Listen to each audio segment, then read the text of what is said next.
mind cannot imagine such hate.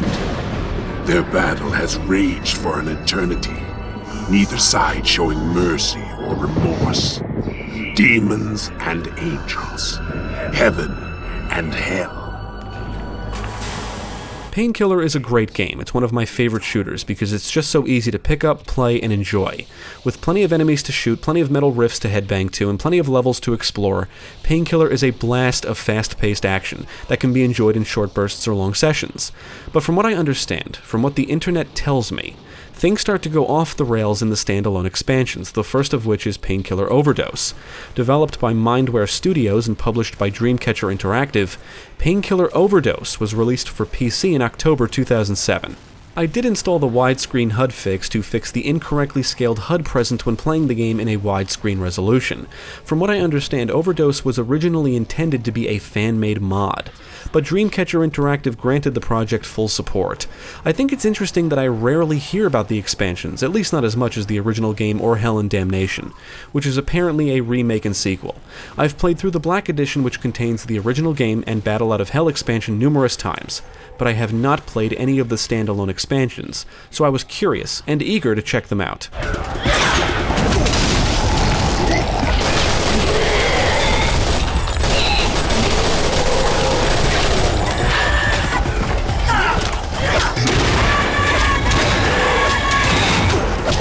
Honestly, I'm really curious how they could possibly fuck this formula up.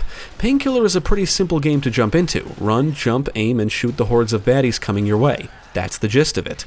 So I'm going into them expecting one of two things. Either the expansions are fine and people just got tired of the same old shit, or something does go terribly wrong along the way.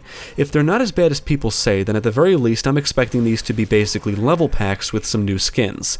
If one or more of these do turn out to be awful, I'm expecting it's because they're either a buggy mess and or have problems with level design and balancing. Now let's take a look at Painkiller Overdose and see what it has to offer. So the way is open. The plot of Overdose follows Belial, a half-angel, half-demon who is released from his prison after Daniel kills Lucifer, and he sets out on a quest to slay those that imprisoned him.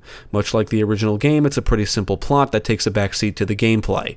Belial is a vocal protagonist, often shouting lines as he annihilates his foes, but he repeats the same lines frequently, which can become annoying.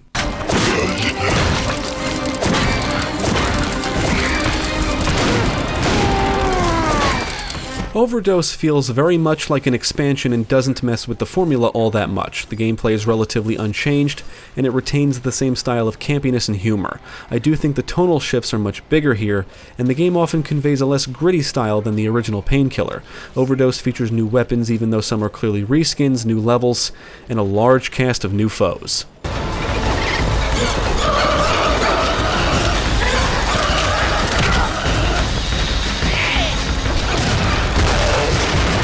To put it bluntly, if you liked the original Painkiller and Battle Out of Hell, Overdose is more of the same. Run, jump, aim, and shoot. There are 3 chapters, each consisting of about a handful of levels with their own black tarot cards to unlock. Every level, minus some boss levels, has you wiping out hordes of foes. You move from area to area, eliminating enemies, working your way towards the exit. When enemies are defeated, they release souls, and if you collect enough, Belial will morph into a demon, rendering him able to instantly kill most foes with one shot of demon power. And since the mechanic has not been altered, you still have no control over when the transformation happens.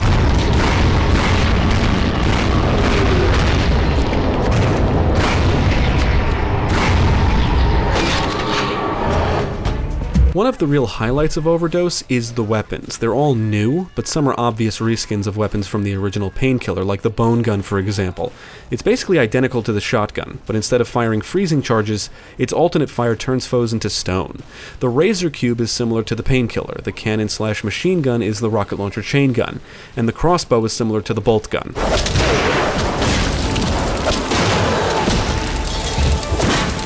There are 4 new weapons that actually feel new. Belial will carry around a head that can fire a laser and a blast of energy. He'll also get his hands on what looks like a broken sword that can unleash skulls and a large sword that you can control manually to slice through enemies.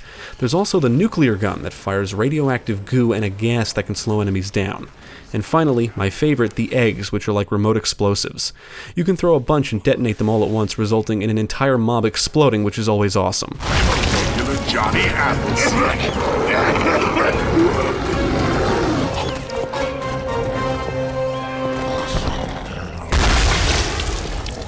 tarot card system returns and is unchanged. The cards offer different bonuses, and in between levels you can equip up to 2 silver cards and 3 gold cards. Silver cards offer passive bonuses, and gold cards can only be activated once per level.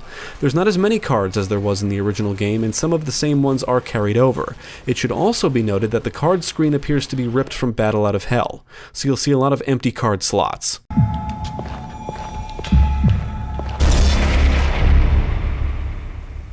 As expected, you must meet a specific requirement in a level to unlock the tarot card. Each level has a different requirement, and some are more challenging to unlock than others.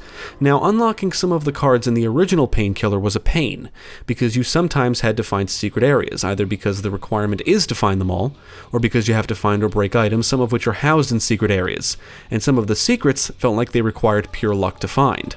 I am happy to say that many of the secrets in Overdose don't feel impossible to find, and most levels do not require you to find them to unlock their respective cards. That's not to say no secret seemed ridiculous, but the requirements to unlock the cards rarely meant I had to find them. I only had trouble unlocking one card. The requirement was to destroy all objects, and one object was placed so high up and out of view that I don't know how I would have found it without a guide.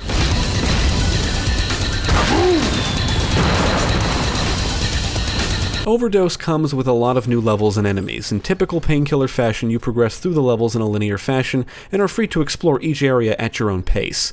There are often rooms and areas off the beaten paths to explore, but getting lost should never be a problem. Overdose does take you to an excellent variety of locations like a desert, asteroids, film studios, farm, and snowy village, among many others. You'll even revisit Looney Park, but with some changes.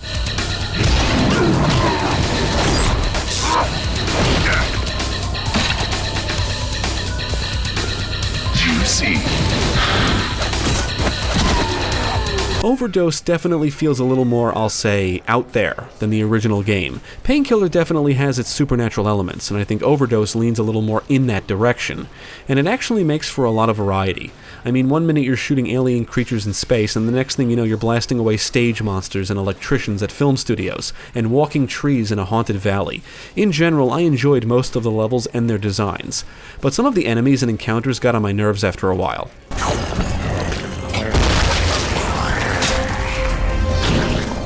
Now, I do think there's a few too many enemies that have attacks that will slowly drain your health for a short time. These include corns, sprayers, tentacle monsters, insane cultists, and insane villagers. Whether they throw a projectile that unleashes a toxic gas of some sort, or hit you with a poisonous attack, it can be annoying when you're frequently up against numerous types like this. I think it's also worth noting that the enemy AI does not seem to be improved in any way. In fact, I found the enemy pathfinding to be even worse than that of the original game, and frequently saw enemies get stuck behind objects in the environments.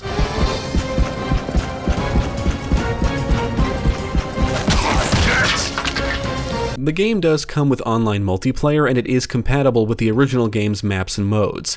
The multiplayer did utilize GameSpy services, which have been shut down for a while now, so I didn't get to jump into any online matches. However, I do believe there are workarounds that will get you online with others.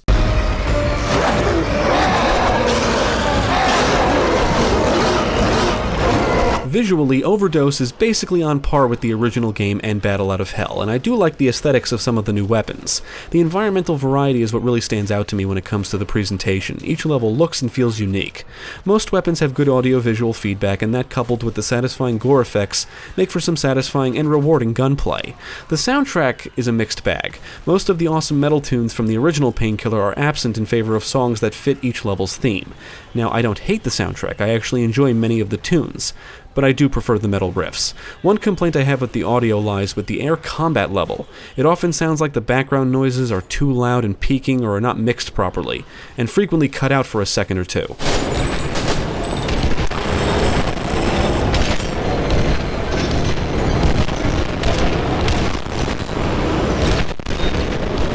Now, on the technical side, I did run into some issues. The game crashed on me numerous times, and I encountered several of them in the Looney Park level. One day I attempted to load up a previous save, and 2 of them crashed my game. One was a quick save, and the other was an autosave, both from the same level.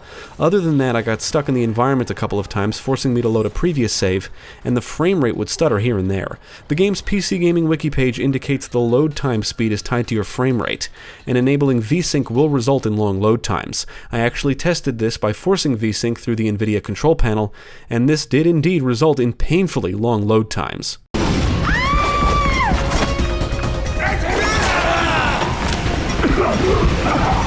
In the end, I enjoyed my time with Overdose. I won't say it's amazing, but it does deliver the goods. It's what you would expect from Painkiller. I love the level and enemy varieties and the more wacky elements. You'll get attacked by giant scorpions in one level and by hen houses unleashing exploding hens in another.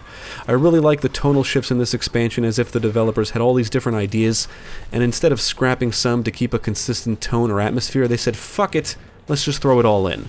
As a result, I found quite a bit of humor in this experience. But on a gameplay level, there's not much to say because it's just more of the same. I like most of the new weapons and love the new variety of foes, even though I think some of them are just annoying.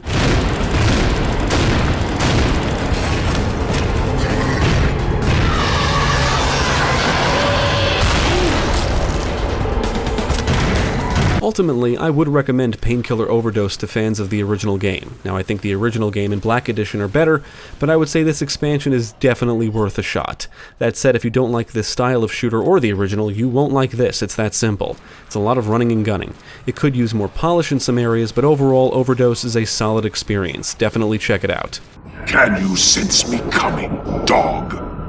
For I am Belial, master of portals, friend to time, seeker of justice, child of hate. Thank you for watching. If you enjoyed this video, check out the rest of our channel, follow us at the links below, and you can also support us on Patreon. If you're interested in more gaming content, check out our friends over at Gamecast.